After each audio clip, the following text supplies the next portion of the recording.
18 फरवरी 2020 को पश्चिम बंगाल के मेदना जिला के हल्दिया में जिकुरखाली घाट के आसपास हुगली नदी के किनारे कुछ लोग सुबह सुबह के वक्त टहल रहे थे। तभी एक जगह से धुआं निकलते हुए दिखाई दिया।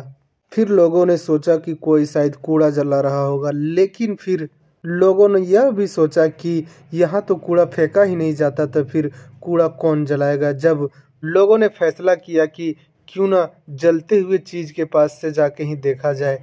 जब वहाँ लोग जाकर देखते हैं तो उन लोग के चीखे निकल जाते हैं। उसके बाद कुछ लोग और इकट्ठा होते हैं तो देखा जाता है कि एक महिला आधा से ज़्यादा जल चुकी है और एक महिला भी थोड़ा सा जली है, यानी दोनों में आग लगा ही हुआ है। और जब वहाँ लोग आए थे शुरुआत में, तब वहाँ से 2 लोग भागते हुए दिखाई दिए थे। फिर यह जानकारी पुलिस को दिया जाता है और पुलिस मौके पर तुरंत पहुँचती है। उसके बाद पुलिस देखती है कि एक जो थोड़ा सा जली थी वह तो पता चल रही थी कि लड़की है, लेकिन एक जो पूरा जली थी वह पता नहीं चल रही थी। फिर पुलिस कपड़ा रख लेती है और बाल का सैंपल रख लेती है ताकि इसका शिनाख्त करने में कुछ चीज़ मदद करे। उसके बाद पुलिस उन दोनों बॉडी को पोस्टमार्टम के लिए भेज देती है। और फिर पुलिस इधर आसपास के पुलिस स्टेशन में और आसपास के गांव में पूछने लगती है कि यहाँ के कोई महिला गायब है क्या, लेकिन पुलिस को कहीं भी यह नहीं पता चलता कि यहाँ के कोई महिला गायब है। इधर पुलिस को पोस्टमार्टम रिपोर्ट भी आ जाता है कि इन लोग को पहले नशा का दवाई दिया गया है, उसके बाद गला घोट के मारा गया है। लेकिन इन लोग के जिस्म में जब आग लगाया जा रहा था उस टाइम भी इन लोग का जिस्म में जान बचा हुआ था, यानी कि इन लोगों को जिंदा जलाया गया है। उसके बाद पुलिस जगह के सीसीटीवी कैमरा चेक करती है, लेकिन कोई भी सीसीटीवी कैमरा में इन महिलाओं के साथ कौन था और इसका कोई भी वीडियो फुटेज नहीं आया था।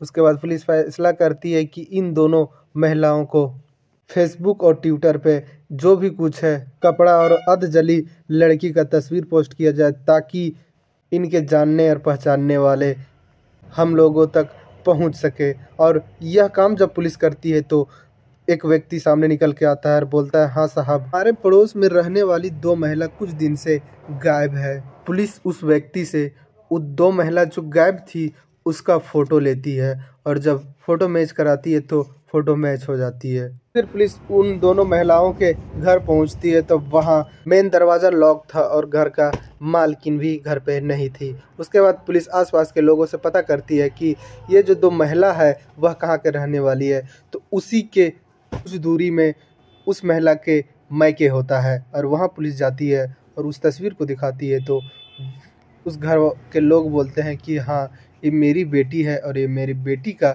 बेटी है। एक होती है रमा दे जिसका उम्र होता है 40 साल, वह माँ होती है। और इस रमा दे की बेटी रिया दे जिसका उम्र 22 साल होता है। दरअसल रमा दे का 2017 में शादी होता है और वह अपने पति का झगड़ा से तलाक ले लेती है और वह अपना घर में भी ना रहकर कहीं दूसरे जगह किराए पर एक कमरा लेकर रहती थी बेटी के साथ में।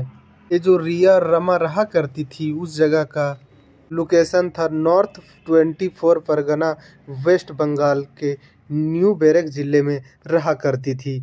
और ये जो रमा थी वह अलग कमरा में रहा करती थी और जो रिया थी वह पढ़ाई का तैयारी कर रही थी, तो वह अलग कॉलेज के ही पास में एक कमरा ली थी और वहाँ रहा करती थी। पुलिस फिर रिया और रमा का कॉल नंबर लेती है और उसका कॉल डिटेल खंगालने लगती है। तब पता चलता है कि रमा का मोबाइल पर एक लास्ट कॉल है और जब पुलिस उस कॉल को और डिटेल से चेक करती है तो पता चलता है कि इस नंबर से रमा लगातार उस पर बात करती रहती थी और कई घंटे तक बात करती थी। उसके बाद उस नंबर का डिटेल चेक करती है तो पता चलता है कि वह जो नंबर है वह सदाम हुसैन के नाम पर है। फिर रिया का कॉल डिटेल चेक करती है तो रिया के फ़ोन में भी वही सद्दाम के नंबर था जिस पे लास्ट कॉल हुआ था और रिया भी लगातार सद्दाम से बात किया करती थी और कई घंटे तक बात किया करती थी। फिर पुलिस को लगता है कि इन दोनों का क्या चक्कर है, माँ जिससे बात किया करती थी उससे बेटी भी बात किया करती थी। फिर पुलिस सद्दाम को उठाती है। सद्दाम भी वहीं रहा करता था, न्यू बैरक के आसपास ही। उसके बाद सद्दाम को जब पुलिस उठाती है तो उससे पूछताछ करती है। सद्दाम तो शुरुआत में इधर उधर का कहानी सुनाता है और बताता है कि साहब मैं बिल्कुल निर्दोष हूँ, मुझे कुछ भी नहीं पता है।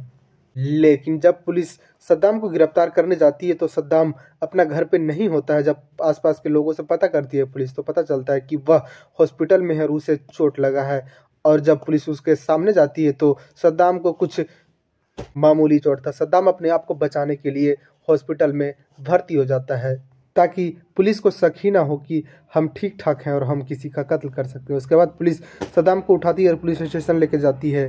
सद्दाम से जब सख्ती से पुलिस पूछती है तो सद्दाम टूट जाता है और एक कहानी सुनाता है। बताता है साहब हमारा फेसबुक पे मुलाकात रमा डे से होता है और हम दोनों में पहले तो फ्रेंड रिक्वेस्ट भेजते हैं और दोनों एक्सेप्ट कर लेते हैं। उसके बाद धीरे धीरे दोनों में चैटिंग होता है और फिर नंबर एक्सचेंज होता है और दोनों बात करने लगते हैं। उसके बाद दोनों में प्यार हो जाता है और दोनों शारीरिक संबंध भी बनाने लगते हैं। उसके बाद रमा का घर, हमें रमा से मिलने अक्सर जाना आना होता, तभी हमारा मुलाकात फिर रिया से हो जाता है। रिया रमा की बेटी होती है और देखते देखते रिया से भी हमारा दोस्ती हो जाता है और हम दोनों फिर प्यार करने लगते हैं और कई बार शारीरिक संबंध भी बना लेते हैं। लेकिन यह भनक ना रमा को पता चला था और न ही रिया को, यानी कि यह जो सद्दाम था वह रिया के साथ जो करता था वह कहानी रमा को नहीं पता था और जो रमा के साथ करता था वह कहानी रिया को नहीं पता था। दोनों अनजान बन के रह रहे थे। लेकिन रिया अब सद्दाम को प्रेशर देने लगता है कि हमसे तुम्हें शादी करना होगा। उसके बाद रिया को एक दिन पता चल जाता है कि सद्दाम शादीशुदा है तो रिया और ज़्यादा प्रेशर बनाने लगती है कि हमसे शादी करना ही होगा और जल्दबाजी में करना होगा। तो सद्दाम सोचता है कि हम इन लोग से छुटकारा कैसे पाएं। सद्दाम तो कुछ दिन तक टालता है, लेकिन जब रिया और रमा करने लगती है कि हम लोग जाकर पुलिस स्टेशन में एफआईआर करवा देंगे तो सद्दाम मजबूर हो जाता है और वह एक प्लानिंग बनाता है। सद्दाम कुछ दोस्तों को अपने इस कहानी में शामिल करता है और बोलता है कि दो महिला है जिसे रास्ते से हटाना है। सद्दाम के कुछ लोग तैयार हो जाते हैं। उसके बाद सद्दाम रिया और रमा को फ़ोन करके बुलाता है अपने कमरे पर। और जब भी रिया और रमा सद्दाम एक साथ होते तब तीनों लोग बैठकर एक साथ ही दारू पीते और खाना खाते।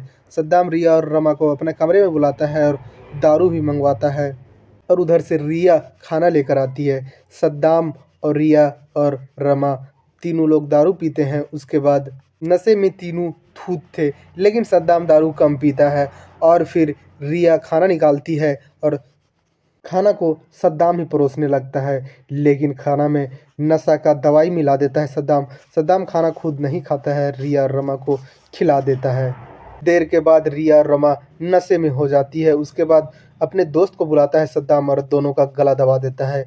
जब सद्दाम को लगता है कि दोनों मर गए हैं तो इन दोनों को एक कंबल में डालकर एक गाड़ी मंगवाता है और उसके डिक्की में डालकर वही हुगली नदी के किनारे लेकर के जाता है। इन लोग का प्लानिंग था कि ये दोनों लाश को दफना देना है, लेकिन गड्ढा करते करते इन दोनों का काफ़ी वक्त बीत जाता है। जब सुबह होने वाला होता है तो फिर इन दोनों पेट्रोल का व्यवस्था करते, यानी कि ये दोनों लोग पेट्रोल लेकर गए थे और पेट्रोल गाड़ी से निकालते हैं और रिया और रमा पे डालने लगते हैं। लेकिन जल्दबाजी में रमा पर पेट्रोल ज़्यादा गिर जाता है और रिया पर कम गिरता है, इसीलिए रमा ज़्यादा जल जाती है और रिया कम जलती है।